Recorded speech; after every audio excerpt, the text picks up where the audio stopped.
इसके बाद हम बात करते हैं भारत में प्रवास का जो प्रसार है। प्रसार मतलब जिसे हम इंडियन डायस्पोरा कहते हैं। डायस्पोरा क्या है? जनसंख्या का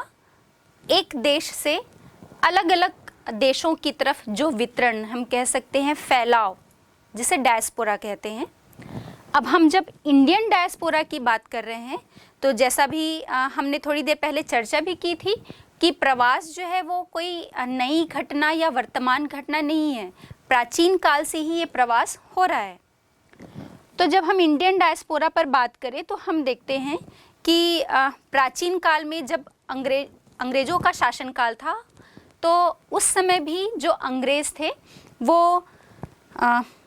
जो रोपण कृषि की जाती थी या हम कहें कि बागाती कृषि की जाती थी अलग अलग देशों में, तो वहाँ पर काम करने के लिए यहाँ हमारे भारत से, चाहे वो उत्तर प्रदेश से हो या बिहार से हो, अलग अलग राज्यों से वो जो कुशल श्रमिक हैं या अर्ध कुशल श्रमिकों को वहाँ पर बंधुआ मजदूर के रूप में लेकर जाते थे। और जो मजदूर वहाँ पर जाते थे कार्य करने के लिए उन बागानों में, कृषि के लिए, तो या तो हम ये कह सकते हैं कि अंग्रेज उन्हें वहाँ पर ले जाते थे, लेकिन वापस जब वो आना भी चाह रहे हैं तो उनके पास कोई साधन या माध्यम नहीं होता था कि वो वापस भारत आ पाएँ और वो वहीं पर बस जाते थे। तो ये प्राचीन समय की बात थी जब अंग्रेज़ों का शासनकाल था। तो इस प्रकार से भारत से अलग अलग, चाहे वो हम कहें कि मॉरिशस हो या कैरिबियन द्वीप समूह हो, फ्रांस है, जर्मनी है, इन देशों की तरफ जो है वो प्रवास हुआ था। फिर हम एक लगभग 1970 के दशक की बात कर लें तो उसमें हम देखते हैं कि व्यापार या व्यवसाय के लिए भी बहुत सारे जो भारतीय लोग थे वो अलग अलग देशों की तरफ प्रवास किए। और वर्तमान में इसकी प्रवृत्ति जो है वो 1980 के दशक के बाद से वर्तमान तक हम देखते हैं कि अभी थोड़ा सा चेंज हो गया है। और जो पढ़े लिखे, शिक्षित और कुशल लोग हैं वो हम देखते हैं, जैसे इंजीनियर्स हो गए, सॉफ्टवेयर इंजीनियर्स हो गए, डॉक्टर हैं, तो ये सभी जो हैं वो यूएसए है, कनाडा है, ब्राज़ील है और यूरोप के अलग अलग देशों की तरफ जाकर बस जाते हैं। हाँ, इनके वहाँ पर बसने से हम देखते हैं कि प्रवास के जब हम प्रभाव की बात करेंगे या परिणाम की बात करेंगे तो इस पर और चर्चा करेंगे। लेकिन इसका एक प्लस पॉइंट ये होता है कि जब यहाँ से लोग विदेश की तरफ जाकर बसते हैं तो वहाँ की इकोनॉमी पर भी एक अच्छा प्रभाव होता है, या हम कहें कि हमारे देश की विदेशी मुद्रा में वृद्धि होती है। तो आइए हम बात कर लेते हैं इंडियन डायस्पोरा पर कि अलग अलग दशकों में किस प्रकार से भारतीय लोगों का अलग अलग देशों में फैलाव हुआ है। भारत में प्रवास प्रसार, भारतीय इतिहास में यदि हम बात करें तो भारतीय प्रसार या इंडियन डायस्पोरा की 3 मुख्य तरंगें देखने को मिलती हैं। पहली तरंग अंग्रेज़ों के शासन के दौरान हुई। जब ब्रिटिश शासनकाल था तो अंग्रेज़ों ने उत्तर प्रदेश और बिहार से मॉरिशस, कैरिबियन द्वीप, जिसमें प्रमुख रूप से ट्रिनिडाड, टोबैगो और गुयाना, इसके साथ ही फिजी और दक्षिणी अफ्रीका, और फ्रांसीसियों और जर्मनियों ने रियूनियन द्वीप, गुआडेलोप, मार्टिनिक, सूरीनामा में, और फ्रांसीसी तथा डच लोगों और पुर्तगालियों ने गोवा, दमन और दीव, इन सभी राज्यों और देशों की तरफ से गिरमिट एक्ट, जिसे भारतीय उत्प्रवास अधिनियम कहा जाता है, इस अधिनियम के तहत अनुबंध किया और लोगों को, यहाँ की जनसंख्या को मजदूरों के रूप में, बंधुआ मजदूरों के रूप में वहाँ से इन देशों की तरफ लेकर गए। लेकिन हम ये देखते हैं कि इन मजदूरों की स्थिति जो है वो बहुत ही, जो अनुबंध यहाँ पर उन्होंने किया था तो उन्हें पता था कि उन्हें इस स्थिति में देखने के लिए वहाँ पर कोई नहीं आने वाला है। तो हम ये देखते हैं कि अनुबंध तो किया गया, लेकिन इन मज़दूरों को बहुत ही अमानवीय परिस्थितियों में रखा जाता था और उनकी दशा जो है वो एक दासों जैसी होती थी। दूसरी तरंग में प्रवासियों की नूतन समय में या वर्तमान जो समय है वहाँ पर व्यवसायी, शिल्पी, व्यापारियों और फैक्ट्री में जो कार्य करने वाले मजदूर हैं उनको आसपास के देशों में भेजा गया। ये लोग बेहतर आर्थिक अवसर की तलाश में थाईलैंड, मलेशिया, सिंगापुर, इंडोनेशिया और ब्रुनेई ये सभी देशों में जाकर बस गए और हम देखते हैं कि ये प्रवृत्ति अभी भी जारी है। लगभग 1970 के दशक में जो पश्चिमी एशिया के देश हैं वहाँ पर अचानक से तेल के उत्पादन में जो वृद्धि हुई इसने भी भारत से बड़ी संख्या में जो कुशल और अर्धकुशल श्रमिक थे उनको आकर्षित किया और भारत से पश्चिमी एशिया के देशों की तरफ जो लोग हैं, यहाँ की जो जनसंख्या है, उद्यमियों और व्यवसायियों का भी पश्चिमी देशों की तरफ प्रवास हुआ। हम तीसरी तरंग की बात करते हैं और इसमें देखते हैं कि एकदम वर्तमान की जो स्थिति है या 1980 का दशक और उसके बाद की जो स्थिति है उसमें तीसरी तरंग में जो हुए प्रवास आते हैं और इसमें मुख्य रूप से उच्च शिक्षा प्राप्त जो कुशल व्यक्ति हैं उन्होंने प्रवास किया, जिसमें डॉक्टर, इंजीनियर्स, सॉफ्टवेयर इंजीनियर्स, वित्तीय विशेषज्ञ या संचार माध्यम से जो संबंधित व्यक्ति थे उन लोगों के प्रवास आते हैं। ये लोग उच्च स्तरीय जीवन व्यतीत करने के लिए और ज़्यादा से ज़्यादा आय प्राप्त करने के लिए भारत को छोड़कर संयुक्त राज्य America, Canada, UK, Australia, New Zealand और जर्मनी इन देशों में जाकर ये व्यक्ति बस गए और 1991 में जो उदारीकरण की नीति आई, इस नीति के बाद शिक्षा और ज्ञान आधारित जो भारतीय उत्प्रवासी हैं उन्होंने भारतीय प्रसार को विश्व के सर्वाधिक शक्तिशाली प्रसार में से एक बना दिया है। और अभी अब हम वर्तमान में देखते हैं कि इन सभी देशों में भारतीय प्रसार अपने अपने देशों के विकास में एक महत्वपूर्ण भूमिका निभा रहे हैं। प्रवास में स्थानिक भिन्नता। पूरे भारत में महाराष्ट्र, दिल्ली, गुजरात और हरियाणा ऐसे राज्य हैं जहां से उत्तर प्रदेश, बिहार और राजस्थान आदि अन्य राज्यों से ये राज्य प्रवासियों को अपनी तरफ आकर्षित करते हैं और प्रवासियों को आकर्षित करने में महाराष्ट्र जो है वो सूची में इसका प्रथम स्थान कह सकते हैं और महाराष्ट्र के बाद दिल्ली, गुजरात और हरियाणा ऐसे राज्य हैं जहां पर लोग अप्रवासी के रूप में आते हैं। और दूसरी तरफ उत्तर प्रदेश और बिहार ऐसे राज्य हैं जहां से उत्प्रवासियों की संख्या अधिक होती है। मतलब उत्तर प्रदेश और बिहार में रहने वाले जो लोग हैं वो दूसरे राज्यों की तरफ काम की तलाश में जाते हैं। अब हम देखते हैं कि प्रवास के कारण कौन कौन से होते हैं। क्यों व्यक्ति जो है वो अपने जन्म स्थान या मूल निवास स्थान को छोड़कर दूसरे देश की तरफ या दूसरे स्थान की तरफ स्थानांतरित हो जाता है। तो इसमें दो मूलभूत कारण ही है, दो महत्वपूर्ण कारक होते हैं। पहला यदि हम कारकों में देखें तो एक तो पुश फैक्टर होता है जिसे हम प्रतिकर्ष कारक कहते हैं और दूसरा पुल फैक्टर या हम जिसे अपकर्ष कारक कहते हैं। तो ये दोनों चाहे हम पुश फैक्टर की बात करें या पुल फैक्टर, पुश मतलब धक्का देना, किसी स्थान से दूसरे स्थान की तरफ जाने के लिए उसे प्रेरित करना हम कहें, या फिर वो दूसरा स्थान जो पुल कर रहा है अपनी तरफ खींच रहा है लोगों को। तो कौन कौन से कारक हो सकते हैं?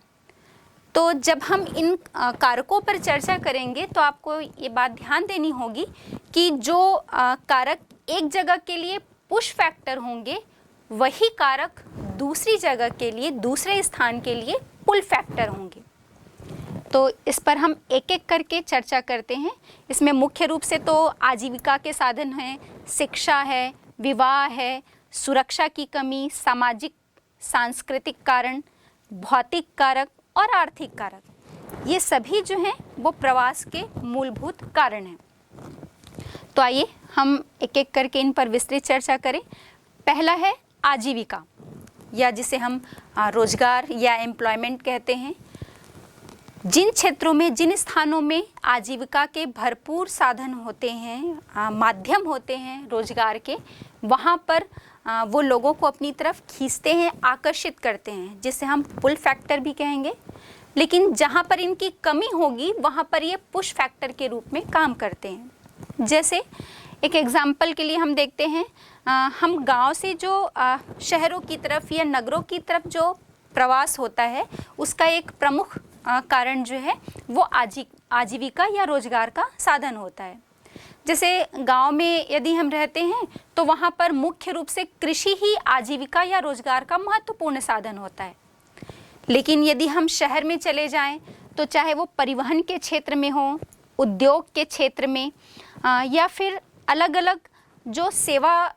क्षेत्र होते हैं, सर्विस सेक्टर्स जो होते हैं, वहाँ पर भी लोगों को आजीविका के लिए बहुत सारे ऑप्शंस जो हैं वो मिल जाते हैं। तो यही एक मूल कारण होता है कि और स्पेशली यदि हम अपने भारत के संदर्भ में बात करें तो हम देखते हैं कि गांव से शहर की तरफ जो युवा लोग होते हैं, युवा व्यक्ति जो होता है, वो रोजगार की तलाश में गांव से शहर की तरफ, नगर की तरफ प्रवास करते हैं। और इसी में यदि हम अंतर्राज्यीय प्रवास की भी बात करें तो हम ये देखेंगे कि जहाँ पर उद्योग या खनिज जो हैं वो बहुत अच्छे मात्रा में मिलते हैं, बहुत सारे उसके ऑप्शंस होते हैं। जैसे हम छोटा नागपुर पठार में चले जाएं, अपने छत्तीसगढ़ में आ जाएं हम तो हम अपने भिलाई इस्पात संयंत्र की बात कर लेते हैं। या यदि हम उत्तर की तरफ चले जाएं तो जो कोल सेक्टर्स हैं, जहाँ पर SECL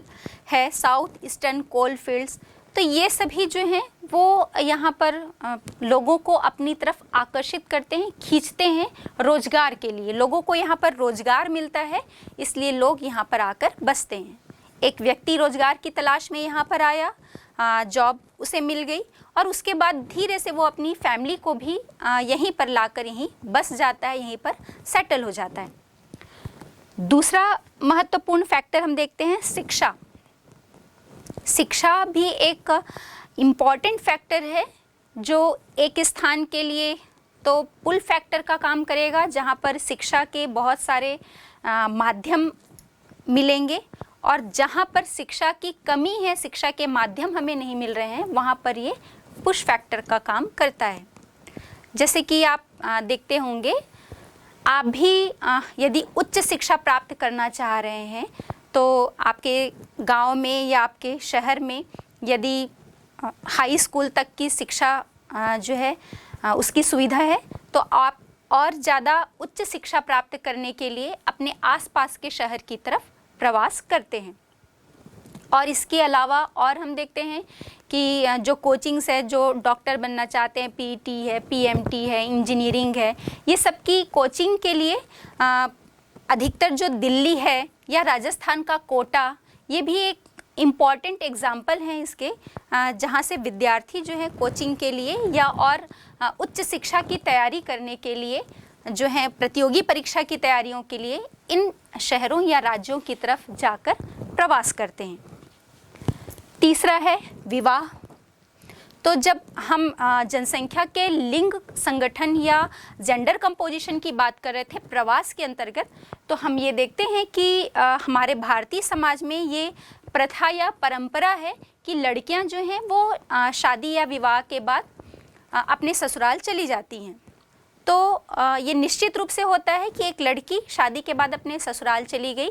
तो अपने मायके से जब वो ससुराल जाती है तो वहाँ पर मायके में वो क्या हो गई, उत्प्रवासी हो गई, इमिग्रेंट हो गई, और जहाँ उसका ससुराल है, जहाँ वो शादी के बाद जाकर रह रही है, तो वहाँ वो इमिग्रेंट के रूप में कहलाएगी या अप्रवासी कहलाएगी। तो विवाह भी जो है वो एक प्रमुख कारण है हमारे भारतीय समाज में, जहाँ पर स्पेशली हम महिलाओं में देखते हैं कि ये उत्प्रवास की स्थिति बनती है। हाँ, इसी में मैं आपको एक इम्पॉर्टेंट चीज़ बताना चाहती हूँ। हमारे पूरे भारतीय राज्य में हम सभी जगह देखते हैं कि विवाह के बाद महिलाएं ही जो हैं वो प्रवास करती हैं, लेकिन हमारे भारत का मेघालय एक ऐसा राज्य है, पूरे भारतीय समाज में समाज जो है वो एक पुरुष प्रधान समाज है, लेकिन मेघालय राज्य में हम देखते हैं कि वहाँ का जो समाज है, वहाँ स्पेशली जब हम जयंतिया आदिवासी समाज की बात करते हैं तो वहाँ का समाज एक महिला प्रधान समाज है। और हम वहाँ ये भी देखते हैं कि शादी के बाद, विवाह के बाद जो है वहाँ पर महिलाएं प्रवास नहीं करती, वहाँ पुरुष का प्रवास होता है। और एक जब वहाँ पर महिला मुखिया की मृत्यु हो जाती है तो उसके बाद उस परिवार की जो अगली मुखिया है वो उसकी पुत्री या बेटी जो है वो होती है। तो शादी के बाद जब हम देखते हैं कि लड़कियां अपने ससुराल जाती हैं तो वहाँ पर पुरुष जो हैं वो शादी के बाद या विवाह के बाद अपने ससुराल दूसरे स्थान की तरफ प्रवास करते हैं, क्योंकि वहाँ पर महिला प्रधान समाज हमें देखने को मिलता है। अगला प्रमुख कारण है सुरक्षा की कमी। जहाँ पर भी अधिकतर युद्ध या किसी भी प्रकार के सामाजिक अलगाव की स्थिति बनती है तो वहाँ पर लोगों को एक भय का माहौल जो है, भय का वातावरण बन जाता है और वो सुरक्षा के लिए एक ऐसे स्थान की तरफ प्रवास करना चाहते हैं जहाँ पर शांतिपूर्ण माहौल की स्थिति बनी हो, बहुत ज़्यादा युद्ध या सामाजिक अलगाव की स्थिति ना देखने को मिलती हो। और हम एक महत्वपूर्ण उदाहरण के रूप में देख सकते हैं कि हमारा छत्तीसगढ़ जो है वो इसका एक प्रमुख उदाहरण है। और यहाँ पर चाहे वो उत्तर प्रदेश, और अधिकतर उत्तर प्रदेश और बिहार से ही हम देखते हैं कि बहुत सारे जो आप्रवासी हैं वो यहाँ पर आकर बसते हैं। अगला है सामाजिक सांस्कृतिक कारण। सामाजिक सांस्कृतिक कारण भी एक प्रमुख कारण है प्रवास के लिए। और हम देखते हैं कि जहाँ पर भी लोगों को अपने समाज का हम कहें कि अधिकाधिक क्षेत्र देखने को मिलता है या वहाँ पर रहने वाले अधिक लोग उन्हें मिलते हैं तो लोग वहीं पर जाकर बसना चाहते हैं। और इसमें धार्मिक कारण भी एक प्रमुख है।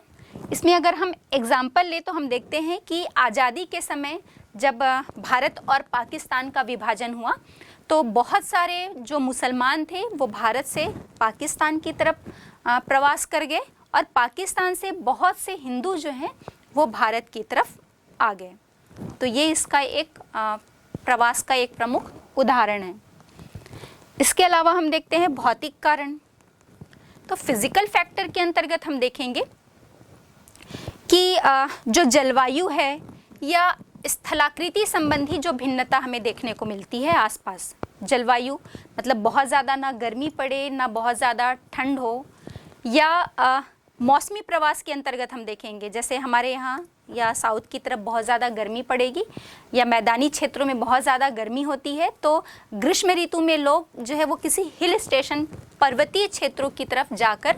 रहना चाहते हैं। और वहाँ से जब फिर से ग्रीष्म ऋतु समाप्त हो जाती है या थोड़ी हल्की बारिश का टाइम आ गया, फिर हल्की ठंड का समय आ गया तो वो अपने मूल निवास स्थान की तरफ आ जाते हैं।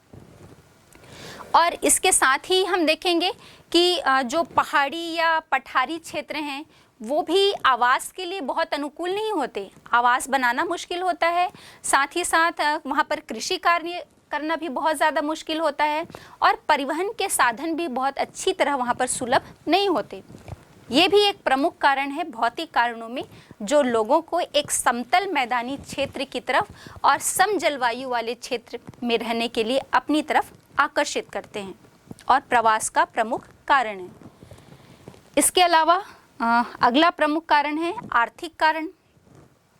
आर्थिक कारणों में हम देखेंगे वही रोजगार भी इसके अंतर्गत आता है या कृषि के लिए भी हम देखेंगे लोगों को जहाँ पर पर्याप्त मात्रा में जल की उपलब्धता होती है, समतल भूमि हो रही है तो उन क्षेत्रों की तरफ या जो व्यापारी होते हैं वो व्यापार के लिए भी एक स्थान से दूसरे स्थान की तरफ प्रवास करते हैं। जैसे गुजरात राज्य जो है वो इसका एक प्रमुख उदाहरण है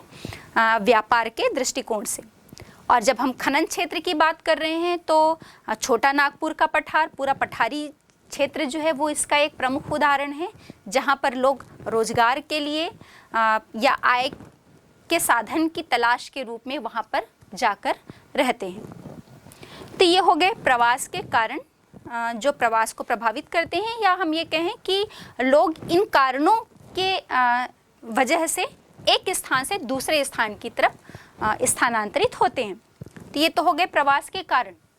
अब हम बात करते हैं कि कोई व्यक्ति या जो जनसंख्या है वो एक स्थान से जब दूसरे स्थान की तरफ जा रही है तो इसके क्या परिणाम निकलते हैं या इसका क्या प्रभाव होता है। तो हम प्रवास के प्रभाव पर बात कर लेते हैं, जिसमें प्रमुख रूप से आर्थिक, सामाजिक, जनांकीय प्रभाव और पर्यावरणीय प्रभाव हैं। तो सबसे पहले हम देखते हैं आर्थिक प्रभाव। जनसंख्या के स्थानांतरण से किस प्रकार से आर्थिक प्रभाव होता है किसी स्थान पर। तो इसमें हम मुख्य रूप से देखते हैं, अभी थोड़ी देर पहले हमने चर्चा भी की थी कि रोजगार की तलाश में किसी स्थान से, चाहे वो राज्य से हो या देश की भी हम बात करें, प्रवास किसी भी प्रकार का हो रहा हो, वहाँ से यूथ जनरेशन ही जो है, एक युवा व्यक्ति ही जो है वो रोजगार की तलाश में प्रवास करते हैं। तो जहाँ पर वो प्रवास करके जा रहे हैं, जहाँ के लिए अप्रवासी हैं, वहाँ पर तो एक यूथ जनरेशन की या युवा व्यक्तियों या युवा जनसंख्या की वृद्धि हो जाती है। और हमें पता है कि चाहे किसी प्लानिंग को लाने में, एक नई तकनीक को लाने में हमारी युवा जनसंख्या का एक महत्वपूर्ण योगदान होता है। तो जहाँ पर ये युवा जनसंख्या जा रही है अप्रवासी बनकर, वहाँ पर उस देश का या उस नगर का या उस राज्य का जो आर्थिक विकास है वो बहुत अच्छा होगा। लेकिन जहाँ पर से, जिस स्थान से ये जा रहे हैं, जहाँ से ये उत्प्रवासी हो रहे हैं, इमिग्रेंट हो रहे हैं, वहाँ पर हम देखेंगे कि युवा जनसंख्या कम हो जाएगी और जो वृद्ध वर्ग की जो जनसंख्या है उनकी अधिकता वहाँ पर हो जाती है, जो वहाँ पर के आर्थिक विकास को कम करने में एक महत्वपूर्ण भूमिका के रूप में हम इसे देखते हैं। अब इन सब के अलावा जिस देश में, जैसे लोग विदेश की तरफ जा रहे हैं, दूसरे देश की तरफ प्रवास करते हैं, तो हम देखेंगे कि भाई काम की तलाश में ही, रोजगार की तलाश में ही तो लोग जाते हैं ना। तो वहाँ से विदेशी मुद्रा जो है वो उन्हें प्राप्त होती है, जो आय मिल रही है वो विदेशी मुद्रा के रूप में है। अब जहाँ पर वो रह रहे हैं, कोई एक व्यक्ति दूसरे देश में रोजगार की तलाश में गया है, लेकिन उसके माता पिता अपने देश में ही रह रहे हैं, तो वहाँ से वो आय लेकर, या हम कहें कि उस विदेशी मुद्रा को जीवन चलाने के लिए, जीवन को सुचारू रूप से आगे बढ़ाने के लिए अपने माता पिता को उस विदेशी मुद्रा को उस देश में भेजता है। तो जिस देश में वो भेज रहा है विदेशी मुद्रा को, जहाँ पर आ रही है, उस देश की विदेशी मुद्रा में जो है वो वृद्धि हो जाती है। बच्चों, एक छोटे प्रश्न के रूप में ये बनता है, पूछा भी जा सकता है आपसे बोर्ड परीक्षा में, कि ये जो विदेशी मुद्रा प्राप्त की जाती है उसे हुंडी कहा जाता है, हुंडी के नाम से जाना जाता है। तो हम ये कहें कि किसी देश की हुंडी में इसमें बहुत अधिक मात्रा में वृद्धि होती है। अब दूसरा प्रभाव है इसका सामाजिक प्रभाव। ये तो नेचुरल सी बात है ना, कि जैसे आप अपने आसपास भी देखेंगे, आप जिस क्षेत्र में रह रहे हैं तो वहाँ पर अलग अलग धर्म और संस्कृति को मानने वाले लोग रह रहे हैं। तो जब हम आपस में बातचीत करते हैं, एक साथ रहते हैं, तो हम एक दूसरे के धर्म और संस्कृति से बहुत अच्छे से परिचित होते हैं। ठीक उसी प्रकार जब प्रवास होता है तो एक धर्म को मानने वाले या संस्कृति को मानने वाले लोग जो हैं वो दूसरे देश की तरफ जाते हैं, या दूसरे देश से किसी और अन्य स्थान की तरफ आ रहे हैं, तो हम क्या देखेंगे कि इसमें बहुत अच्छी तरह से धर्म और संस्कृति का मेल जोल देखने को मिलता है। हम दूसरे देश या दूसरे स्थान की संस्कृति से, वहाँ पर मानने वाले धर्म के लोगों से जो है, उनकी धार्मिक प्रवृत्तियों से बहुत अच्छे से परिचित होते हैं। और इसीलिए तो हम अपने देश को जानते हैं ना, अनेकता में एकता, क्योंकि यहाँ पर बहुत सारे अलग अलग विविध संस्कृतियों के और धर्म को मानने वाले लोग रहते हैं। अगला प्रभाव है इसका जनांकीय प्रभाव। भी हमने बात ही की थी, जब प्रवास की हम बात कर रहे हैं तो युवा व्यक्ति ही प्रवास करता है, और उस युवा व्यक्ति में भी हम देखेंगे कि जो मेल पॉपुलेशन है ना, पुरुष व्यक्ति जो है वो अधिक जो है प्रवास करता है। तो जिस स्थान पर ये जा रहा है, तो जनांकीय प्रभाव के अंतर्गत हम देखेंगे कि वहाँ पर आयु और लिंग संरचना, एज एंड जेंडर कंपोजिशन में इसका प्रभाव देखने को मिलता है। क्योंकि जहाँ पर ये अप्रवासी बनकर जा रहे हैं, जहाँ के लिए इमिग्रेंट हैं ये, तो वहाँ पर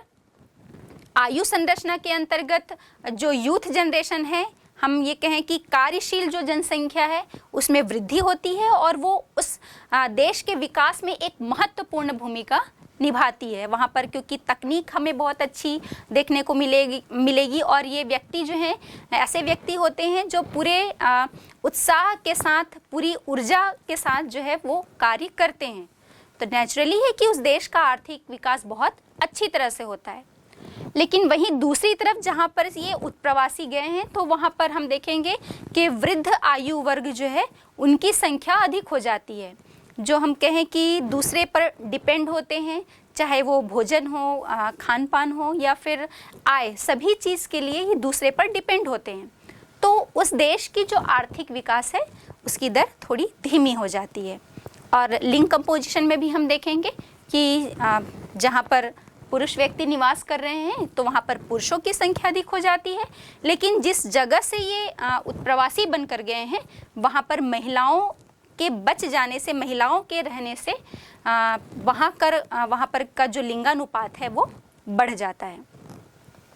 हाँ, अगर हम अपने आसपास के जगह में या देश में ही यदि देखें कि जहाँ पर महिलाएं भी जो हैं वो रोजगार के लिए एक स्थान से दूसरे स्थान की तरफ प्रवास करते हैं, तो ये देश के लिए एक बहुत अच्छी स्थिति जो है वो होती है। फिर अगला है पर्यावरणीय प्रभाव। पर्यावरणीय प्रभाव के अंतर्गत हम देखते हैं कि यदि हम उदाहरण के लिए गांव से शहर की तरफ प्रवास की बात करते हैं तो आप देखेंगे कि शहर में चूंकि गांव से बहुत अधिक जो जनसंख्या है वो शहर की तरफ प्रवास करती है, चाहे वो कार्य की तलाश में हो या शिक्षा या चिकित्सा, किसी भी कारण से।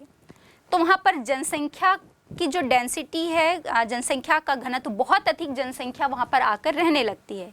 लेकिन भूमि तो उतनी ही है, रहने का क्षेत्र जो है वो तो उतना ही है। उतने ही क्षेत्र में जो बढ़ती हुई जनसंख्या है या हम कहें कि जो आप्रवासी हैं उनको भी हमें रहने के लिए जगह देनी है। तो हम क्या देखते हैं, जो नगर की एक हम मुख्य समस्या है स्लम या गंदी बस्ती की समस्या, ये एक विकराल रूप धारण कर रही है। चाहे हम बात कर ले मुंबई की या हम बहुत दूर ना जाएं, अपने रायपुर में ही देखेंगे तो हम एक बहुत बड़ी जो बस्ती है वो आसपास बड़ी बड़ी जो कॉलोनियाँ होती हैं उसके आसपास एक गंदी बस्ती या स्लम के रूप में हम इसे देखने को हमें मिलता है, जहाँ पर एक छोटे से कमरे में 8 से 10 व्यक्ति रह रहे हैं। तो पीने के पानी की समस्या, सीवरेज की समस्या, ये सभी जो पर्यावरणीय दुष्प्रभाव है ये प्रवास के कारण हमें देखने को मिलते हैं। बच्चों, ये जो पर्यावरणीय प्रभाव या हम कहें कि प्रवास के जितने भी प्रभाव पर हमने भी चर्चा की, ये आपसे एक बड़े प्रश्न के रूप में भी पूछा जा सकता है या अलग अलग प्रभावों को, जैसे पर्यावरणीय प्रभाव है, जनांकिकी प्रभाव है या सामाजिक प्रभाव है, ये आपसे छोटे प्रश्न के रूप में एक एक पॉइंट को भी पूछा जा सकता है। और ठीक ऐसे ही प्रश्न जो हैं वो आपसे प्रवास के कारणों के रूप में भी बनते हैं। पूरा प्रवास का कारण यदि पूछ लिया तो ये आपका एक बड़ा क्वेश्चन बनता है, और यदि अलग अलग कारणों को आपसे एक छोटे प्रश्न के रूप में भी पूछा जा सकता है। हाँ, ये उत्तर देते समय आपको ध्यान में रखना होगा कि हम भारत के संदर्भ में प्रवास की बात कर रहे हैं, तो सभी प्रवास, चाहे हम प्रभाव की बात करें या कारणों और परिणाम पर बात करें, इन सभी को आपको उदाहरण देते हुए अपने उत्तर को एक्सप्लेन करना है, जिससे आपका उत्तर जो है वो एक बहुत अच्छा या हम कहें कि आकर्षक बनेगा और आपकी मार्किंग भी जो है वो बहुत अच्छी होगी।